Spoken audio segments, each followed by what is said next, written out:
Hey guys, remember that time last summer when Disney Dreamlight Valley had that awesome Festival of Foolishness? It was so cool, it lasted for a whole month from July 16th to August 16th. That was a whole lot of foolishness. The Festival of Foolishness was all about pranks and having fun.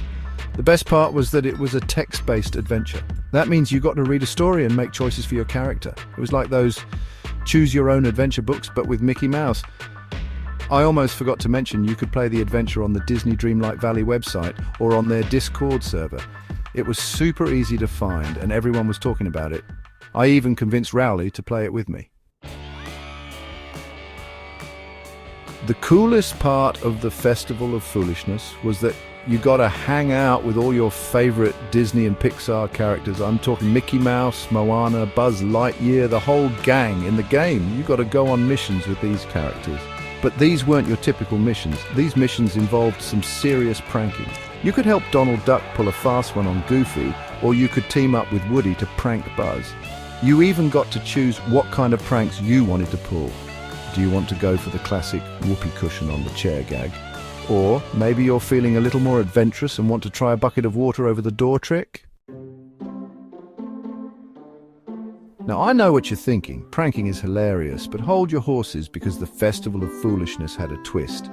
You could choose to be a prankster, or you could be a goody two-shoes and try to stop the pranks from happening. If you decided to be a prankster, you got to team up with characters like Stitch and the hyenas from The Lion King. Those guys are the kings of chaos, but if you chose the anti-prank route, you got to work with heroes like Buzz Lightyear and Simba. I thought it was really cool that you got to choose your own adventure like that. It made the game way more fun because you could play it again and again and have a totally different experience. The Festival of Foolishness wasn't just about having fun though.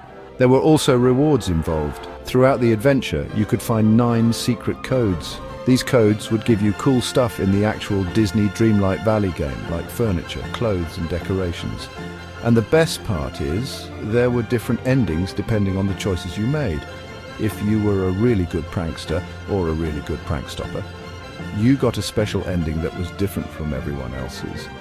I'm not gonna lie, I spent the whole month of July trying to get all the endings and find all the codes. It was like a treasure hunt. I bet they'll have another Festival of Foolishness next year, and I'm already coming up with some epic prank ideas.